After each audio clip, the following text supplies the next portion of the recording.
갈망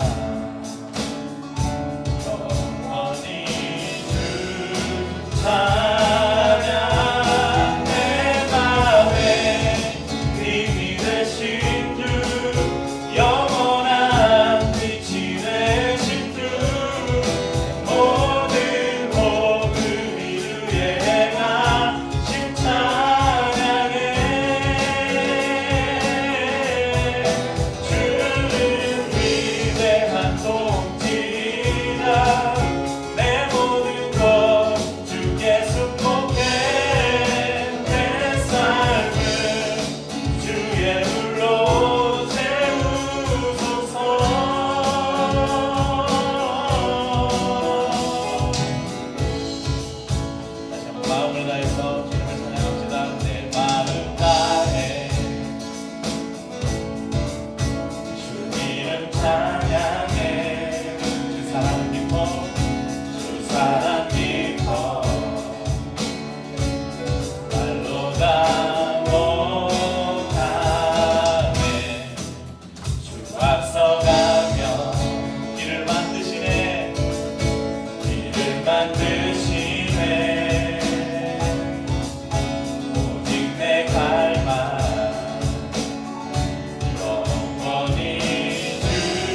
당신은 영원하신 주, 당신은 영원하신 주, 내 영원하신 주, 지치지 않으시는 주님, 약한 자의 방패가 되시며 우리를 위로하시는 주님, 위로자 되신 주, 독수리 같은 힘 주시네. 할렐루야. 우리에게 힘 주시는 주님, 우리의 힘이십니다. 주는 나의 힘이요, 주는 나의 힘이요, 주는 나의 힘이요, 영원히 주를 의지하. 주는 나의 힘이요, 주는 나의 힘이요, 주는 나의 힘이요, 영원히 주를 의지하리. 영원히.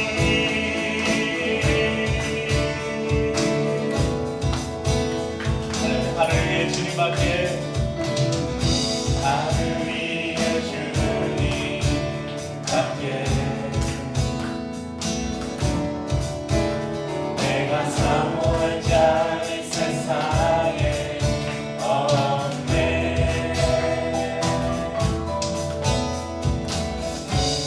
내 마음과 힘은 믿을 수 없네. 내가 믿는 오직 한 가지, 오직 한 가지, 그 진리를 믿네. 주는 나의 힘이요, 주는 나의 힘이요, 주는 나의 힘이요, 영원히 주를 의지하. 주는 나의 힘이요, 주는 나의 힘이요, 주는 나의 힘이요, 영원히 주를 의지하. 다시 한번 주는 나의 힘이요, 주는 나의 힘이요, 주는 나의 힘이요, 영원히 주를 의지하리. 의지하리, 의지하리, 주만 의지하리, 의지하리. 영원히. 할렐루야. 오늘 주님을 바라는 자들에게 세임을 주시는 주님을 찬양합니다. 주님께서 우리에게 주신 많은 말씀들 중에 예배에 나올 때마다 우리에게 위로와 힘이 되는 말씀이 있습니다. 누구든지 수고하고 무거운 짐진 자들아 다 내게로 오라, 내가 너희를 쉬게 하리라. 그래서 예배가 우리에게 은혜가 되는 것 같습니다. 여러분들 한 주간 얼마나 열심히 사셨어요. 힘들고 지치고 어려울 때 이 예배가 내가 좀 더 잘 수 있는 시간, 좀 더 TV 보면서 뒹굴뒹굴 할 수 있는 그 나의 힘을 빼앗는 시간이 아니라 오늘 이 예배에 와서 비로소 세상이 줄 수 없는, 세상의 어느 것으로도 얻을 수 없는 그 위로와 평안과 기쁨과 영적 에너지를 얻는 시간, 바로 그것이 우리의 예배입니다. 괴로울 때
가득 긴장한 마음으로 앉아 있습니다.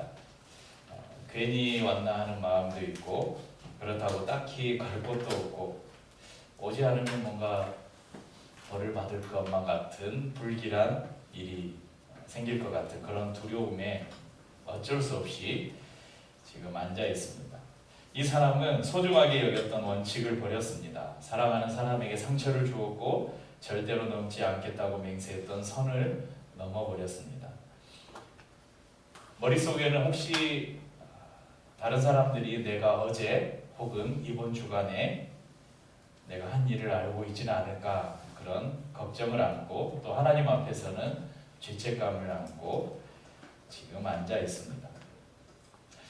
그 사람은 도대체 무슨 죄를 지었을까요? 거짓말, 도둑질, 음란한 생각들. 이 사람은 절망과 무기력한 상태에서 하나님 앞에 나온 수많은 사람들, 그들 가운데 한 명이고 또는 저와 이 자리에 앉아 계신 성도님일 수도 있습니다. 오늘은 이런 사람들, 이렇게 하나님 앞에 나온 사람들을 하나님은 어떻게 대하시는지 그리고 교회는 그들을 어떻게 맞이해야 되는지에 대해서 말씀을 나누려고 합니다. 오늘 우리가 계속해서 지난주부터 나누고 있는 이야기의 주인공인 다윗도 똑같은 고민이 있었습니다. 그러면 지금 다윗은 오늘 말씀에 나오는 다윗은 사울 왕으로부터 지명수배를 받고 지금 도망다니는 도망자 신세입니다. 지난주에 살펴본 것처럼 조용히 베들레헴에서 양을 치며 평화로운 생활을 하던 이 한 소년에게 어느 날 이스라엘의 위대한 선지자가 찾아와서 기름을 부었습니다. 그 순간 거부할 수 없는 성령의 은혜가 그에게 임했습니다. 여러분, 집안에서조차 인정받지 못하던 말제, 양이나 치던 이 말제, 이세의 말제 아들이 이 난세의 이스라엘을 구원할 사람으로 이스라엘 백성들의 입에 오르내리기 시작했습니다. 그래서 사무엘상 18장 7절에 보니까 여인들이 뛰놀며 노래하여 이르되 사울이 죽인 자는 천천히요 다윗은 만만이라. 적들은 다윗을 두려워했고 사울의 아들이자 왕위 계승자였던 요나단은 그를 자신의 생명처럼 사랑했습니다. 사울의 딸 미갈은 다윗을 흠모해서 그와 결혼을 했습니다. 그런데 사울만큼은 그러지 않았습니다. 다윗은 6번이나 자신을 죽이려 하는 사울을 확인하고서 이제 사울은 나를 좋아하지 않는구나. 내가 사울 곁에 있다가는 언제 죽을지 모르겠다. 그래서 사울을 피해 도망하는 도망자 신세가 되었습니다. 정든 궁전을 뒤로하고 자신의 가족들에게 돌아갈까 생각했지만 괜히 내가 가족들에게 갔다가 가족들까지 화를 당할까 그것이 걱정돼서 가족에게 갈 수도 없었습니다. 그렇다고 이스라엘 다른 적진으로 갈 수도 없었습니다. 결국 그가 찾은 곳이 어디였냐? 오늘 말씀에 나오는 바로 노비라는 곳입니다. 다윗이 노베에 가서 제사장 아히멜렉에게 이르렀다. 엘리 제사장의 증손자인 이 아히멜렉 제사장이죠. 쇠락해가는 수도원 하나를 이끌고 있었는데요. 이곳에 무려 85명의 제사장들이 그곳으로 몰려들었어요. 그래서 사람들은 그곳을 제사장들의 성읍이다, 이 노블 제사장들의 성읍이다 그렇게 불렀습니다. 다윗은 적들을 피할 은신처를 찾아서 이 작은 성읍에 숨어들었습니다. 다윗을 만나 아히멜렉이 두려워서 그에게 묻습니다. 사무엘상 21장 1절 하반절에 보면 아히멜렉이 떨며 다윗을 영접하여 그에게 이르되 어찌하여 내가 홀로 있고 함께하는 자가 아무도 없느냐 하니.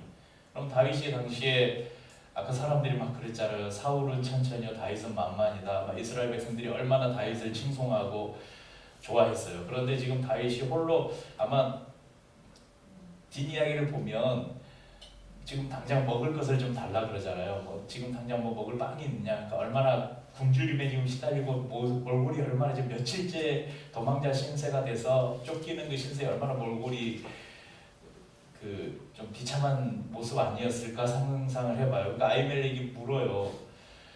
이스라엘의 추앙받던 영웅이 왜 이렇게 초라한 몰골로 내 앞에 있는지. 왜 너 주위에 너를 호위하거나 함께하는 군사나 너의 동료가 아무도 없는지. 다윗이 아히멜렉에게 대답합니다. 2절에 보면 제사장 아히멜렉이 이르되 왕이 내게 이를 명령하고 이르시기를 내가 너를 보내는 것과 내게 명령한 일은 아무것도 사람에게 알리지 말라 하시기로 내가 나의 소년들을 이러이러한 곳으로 오라고 말하였나이다. 지금 다윗이 지금 저는 암행어사처럼 비밀 임무를 수행하고 있습니다. 그래서 제가 지금 몰래 아무에게도 알리지 않고 왕의 명령을 지금 수행하고 있는데 내 수하들도 약속한 이 장소에 언제까지 오라고 했습니다. 그래서 내가 지금 혼자 있습니다. 이렇게 말하는 것이죠. 그럼 다윗의 말이 지금 진실입니까? 거짓을 말하고 있어요. 20장 말씀을 보면 한 장 앞에 20장에 보면 왜 다윗이 이렇게 도망자 신사가 됐는지가 나와요. 사울의 비밀 명령을 받은 것이 아니라 사울이 자신을 죽이려는 것을 최종적으로 확인한 후에 이제는 사울을 피해야 되겠다. 그리고 나서 도망쳐온 신세였습니다. 여러분 절박한 상황에 이르니까 다윗도 서슴없이 거짓말을 합니다.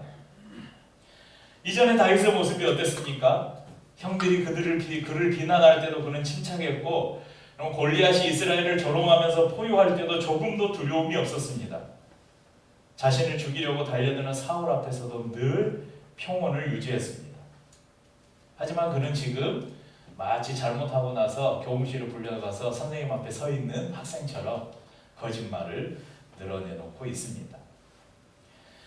다행히 아히멜렉 제사장은 다윗을 의심하지 않았습니다. 그런데 문제는 다윗이 빵을 좀 주십시오. 제가 배가 고픈데 빵을 좀 주십시오. 그러니까 그에게 줄 빵이 없는 거예요. 그러니까 빵이라고는 여기서 빵이나 떡은 같은 말입니다. 제가 당신께 드릴 떡은 다른 떡은 없고 성전에서 물린 떡만 있습니다. 이렇게 이야기해요. 거룩한 떡밖에는 없습니다. 이 떡이 뭐냐면 예전에 우리 성막 이렇게 모형도 보고 그랬잖아요. 성소 안에 들어가면 왼쪽에 촛대가 있고 오른쪽에 떡상이 있잖아요. 이 떡상에는 항상 12덩이에 이스라엘 12지파를 상징하는 12덩이 그리고 생명의 양식을 상징하는 예수 그리스도가 생명의 양식이라는 그 상징의 떡을 12덩이를 이렇게 만들어놔요. 그래서 매주 한 번씩 만들어서 거기서 올려놔요. 그런데 이제 새로운 떡, 그러니까 따뜻한 떡을 올리고 그 기존에 있던 것은 물러내겠죠. 그건 누가 먹어요? 제사장만이 먹을 수 있는 떡이에요. 그것을 거룩한 떡이라고 불렀습니다. 그러니까 아히멜렉은 고민하는 거예요.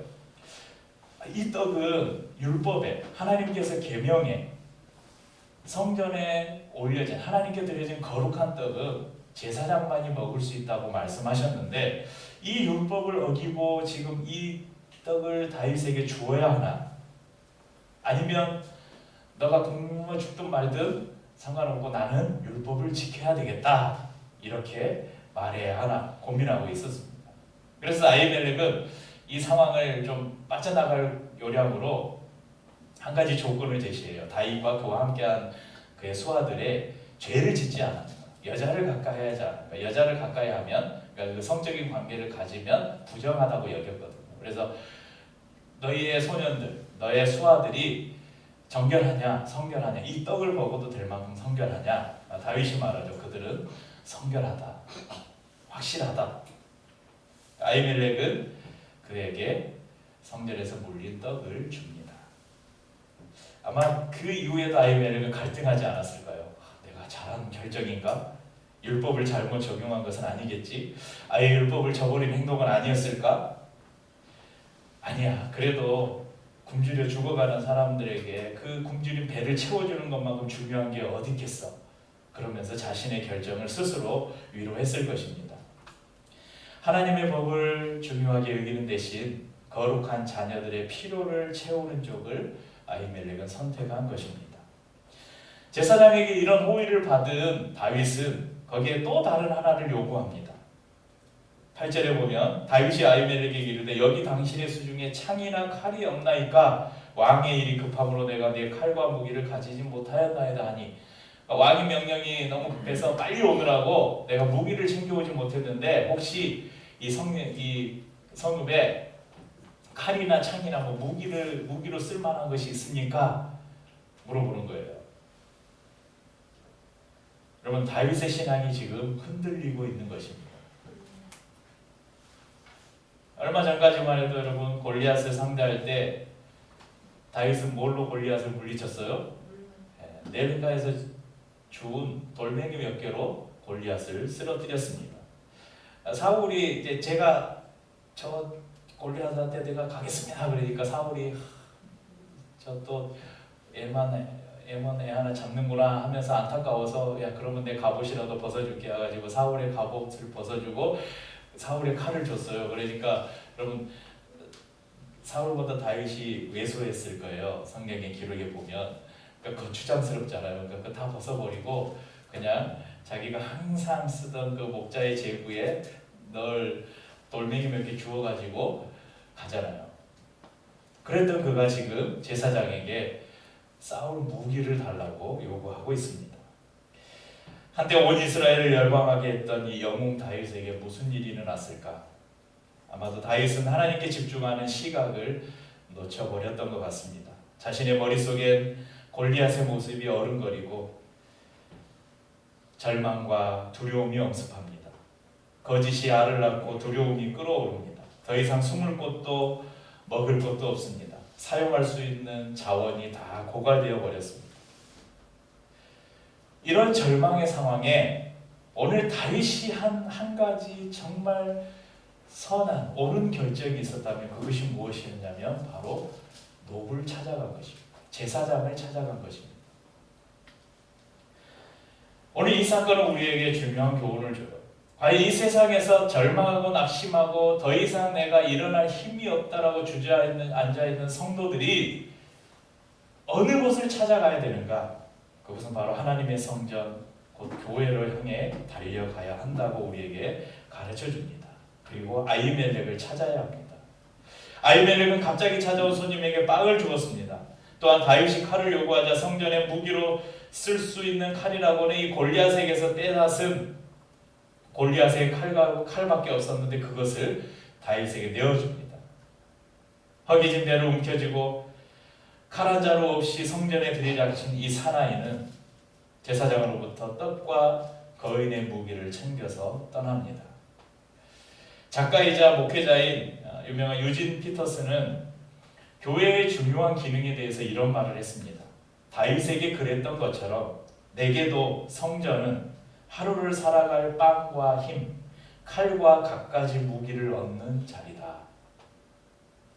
여러분, 성전은, 그러니까 교회는 하루를 살아갈 빵과 힘, 그리고 칼과 갖가지 무기를 얻는 곳이다. 이렇게 이야기했습니다. 사랑하는 성도님들, 다윗에게도 찾아왔던 것처럼 우리에게도 공고한 날이 찾아올 수 있습니다. 피하려고 해도 피할 곳이 없고 쓰러져 일어나지 못할 상황을 우리도 만날 수 있습니다. 하지만 우리는 분명히 기억해야 됩니다. 올바른 자리에 쓰러져야 한다는 것입니다. 여러분, 주님의 교회는 영적으로 줄인 자들에게 영양분을 공급해 주는 곳입니다. 도망자들에게 진리의 무기를 제공하는 곳입니다. 오늘 말씀의 제목처럼 빵과 칼, 곧 음식과 무기, 교회는 이 두 가지 모두를 공급하기 위해 존재합니다. 이 두 가지의 관점으로 오늘 말씀을 우리 가운데 적용해 보려고 합니다. 첫째는 과연 나는 도망갈 곳도 없고 서 있을 힘도 없을 때 어디를 찾고 있느냐 하는 것입니다. 둘째는 우리의 교회, 우리의 공동체는 그런 상태로 교회를 찾는 이들에게 언제든지 음식과 무기를 나누어 줄 수 있는 곳인가? 이것을 우리는 점검해 보아야 한다는 것입니다. 많은 사람들이 자신들이 피할 은신처로 교회를 찾을 때 우리는 목회자로 혹은 성도로 그 공동체의 한 구성원으로 우리에게 찾아오는 그 사람들의 옳고 그름을 따지기 이전에 모든 사람들을 포용할 수 있는가 한번 생각해 봐야 합니다. 어떤 사람들은 아히멜렉의 결정을 비난할 수도 있어요. 아마 율법주의자들,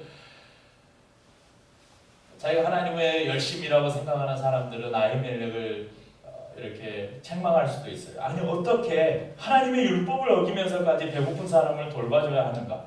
율법을 어기면서까지 왜 그 거룩한 떡을 다윗에게 주어야만 했는가? 아히멜렉의 결정을 비난할 수도 있습니다.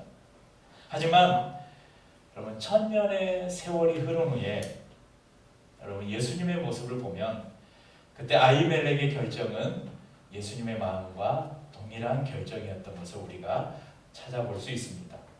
마태복음 12장 1절에서 5절 말씀인데요.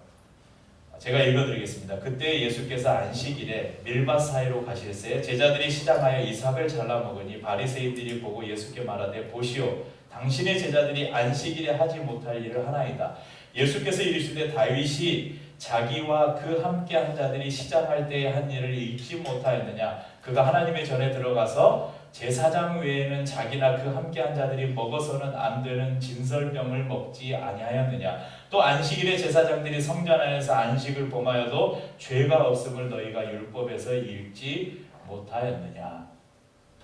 그럼 예수님께서 제자들과 함께 가면서 안식일이었어요. 안식일에는 여러분 노동을 하면 안 돼요. 근데 밀밭을 지나시다가 이삭을 잘라서 먹어요. 이삭을 잘라서 이렇게 비벼서 먹어요. 근데 이 이삭을 자르고 이삭을 비벼서 알곡을 먹잖아요. 이게 뭘로 들어가냐면 탈곡의 행위로 들어가요. 노동으로 들어가요.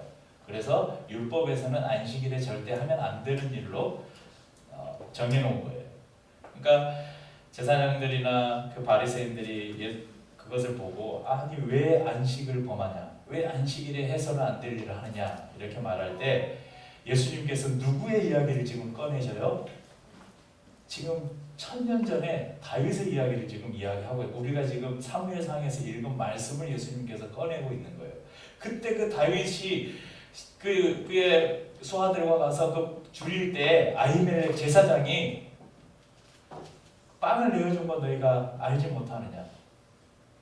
그게 선한 일이라는 거예요. 그 율법을 어긴 게 아니라는 거예요. 예수님은 그 사건을 지금 가져오시면서 지금 아히멜렉의 결정이 틀린 결정이 아닌 하나님이 원하시는 일이었던 것을 우리에게 증명해 주고 있습니다. 성도님들 마지막 날 심판대 앞에서 하나님은 교회를 향해 얼마나 철저하게 율법을 지켰느냐가 아니라 얼마나 자주 다윗과 그의 일행들처럼 절망에 빠진 이들에게 떡과 칼을 주었느냐를 우리에게 물으실 것입니다. 아히멜렉은 율법을 문자적으로 적용하지 않고 율법 안에 담긴 하나님의 마음을 쫓아갔습니다. 여러분 오늘날의 교회도 오늘날의 성도도 그러해야 합니다. 본문에서 다윗은 우리에게 말하고 있습니다. 누구나 절망의 순간은 있다. 때로 구석에 몰려 더 이상 달아날 곳도 없어서 쓰러질 수밖에 없다. 하지만 올바른 자리를 찾아서 쓰러져라. 이렇게 우리에게 말하고 있는 것입니다. 그리고 교회를 향해서는 이렇게 말합니다. 무력한 인생을 만져주는 곳, 바로 주님의 거룩한 몸, 교회가 되어야 한다고 우리에게 말합니다. 그런데 많은 경우 우리는 이걸 거꾸로 해요. 거꾸로. 삶에 문제가 닥치고 영적인 갈급함이 생기면 교회를 떠나요. 그러니까 교회를 떠나는 대부분의 사람들 교회에서 막 상처받았다, 힘든 일 있으면 교회로 더 찾아와야 되는데 교회를 떠나요. 그리고 세상에서 대안과 즐거움을 찾으려고 합니다. 여러분 우리가 2000여 년 전에 한 작은 모임으로 잠시 여행을 해보겠습니다. 12명이 모여있는 장소입니다. 이곳은 예루살렘의 어느 다락방이고 그날은 안식 후 첫날이었습니다. 이틀 전 금요일에는 십자가 처형이 있었고 그 전날인 목요일에는 한 제자가 자신의 스승을 배반했었습니다. 자신들의 전 인생을 걸고 쫓았던 따랐던 그의 스승이 무기력하게 죽었습니다. 이곳은 바로 낙심한 제자들이 모여있는 교회였습니다. 베드로는 두 손으로 귀를 틀어막고 구석에 웅크려 앉아 있습니다. 3번이나 예수님을 부인했던 자신의 모습을 보면서 내가 죽을지언정 예수님을 떠나지 않겠다고 자신 있게 말했던 자신의 이 부끄러운 고백을 떠올리며 지금 괴로워하고 있습니다. 스승을 잃고 두려움에 떨던 제자들은 앞으로 어떻게 해야 되나 앞으로의 일들을 상의하기 위해서 한자리에 모여 있습니다. 그런데 그 순간 예수님께서 닫혀있는 문을 지나서 그들에게 오십니다. 스승을 잃고 두려움에 떨던 제자들, 그들이 가지고 있던 문제를 예수님은 해결해 주셨습니다. 요한복음 20장 19절에 보면 이날 곧 안식 후 첫날 저녁 때에 제자들이 유대인들을 두려워하여 모인 곳에 문을 닫았더니 예수께서 오사 가운데 서서 이르시되 너희에게 평강이 있을지어다. 그리고 또 말씀하십니다. 22절에 이 말씀을 하시고 그들을 향하사 숨을 내쉬며 이르시되 성령을 받으라. 여러분, 두려움과 절망에 빠져있는 제자들에게 가장 중요한 양식이 무엇이었을까요? 바로 평강이었습니다. 생각해 보십시오. 자신의 스승이 지금 반역죄로 죽은 거예요. 십자가 처형을 당했잖아요. 그러면 요즘 같으면 조선시대나 이러면 영모를 일으키면 어때요? 삼족을 멸하잖아요. 그러니까 예수님을 따랐던 그 제자들 얼마나 지금 두려움 가운데 있었을 거예요. 나도 잡혀가지 않을까? 왜 베드로가 예수님을 세 번이나 야, 너 저 사람과 같이 다니던 일행 아니야? 나 모른다고, 저 사람 모른다고. 왜 그랬을까요? 같은 죄로 죽일까봐 그런 거겠죠. 그런데 예수님은 이 두려움 가운데 있던 우리도 언제 잡혀가서 죽을지 모르는 그런 두려움 가운데 있는 제자들에게 오셔서 가장 먼저 주신 것이 바로 평강이었습니다. 그리고 이후에 성령을 주십니다. 숨을 내쉬며 이르시되 성령을 받으라. 성경에 보면 성령을 검으로 많이 표현합니다. 에베소서 6장 17절에 보면 구원의 투구와 성령의 검, 곧 하나님의 말씀을 가지라. 빵과 칼, 절망에 빠진 제자들에게 예수님은 그 두 가지를 모두 주셨습니다. 그리고 지금도 여전히 그 일을 하고 계시는데 바로 교회를 통해서 예수님은 그 일을 계속하고 계십니다. 사랑하는 성도님들, 그러면 지금 나는 모든 삶이 평탄하고 형통하다고 혹시 생각되시는 분들 감사하십시오. 그렇지만 방심하지 마십시오. 정말 믿음의 사람, 하나님으로부터 기름 부음 받고 성령으로 충만했던 다윗에게도 그의 삶에도 위기가 왔고 공고한 날이 찾아왔습니다. 우리의 삶에도 언제든지 그런 상황들이 찾아올 수 있습니다. 그럴 때 절망의 순간에 교회를 찾아오십시오. 힘들고 낙심될 때, 혼자 감당할 수 없는 문제에 부딪혔을 때 세상으로 가지 마시고 주님의 품을 파고드십시오. 주님이 주시는 영적인 에너지를 충전받을 수 있을 것입니다. 누구나 낙심할 수 있고 누구나 영적 슬럼프에 빠질 수 있습니다. 하지만 그것을 얼마나 빨리 극복하느냐는 어디를 향해서 어디를 찾아서 쓰러지느냐 하는 것에 따라 달라진다는 것입니다.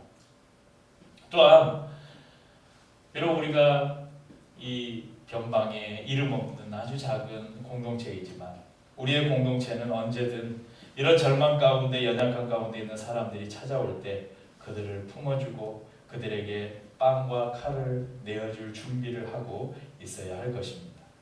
예수님께서는 오늘 저와 여러분들을 아히멜렉처럼 사용하셔서 오늘날 우리를 찾는 다윗들에게 빵과 칼을 제공하기를 원하시고 계십니다. 그런 교회, 그런 성도 되시기를 주님의 이름으로 축복합니다. 우리 찬양하고 성찬을 나누겠습니다.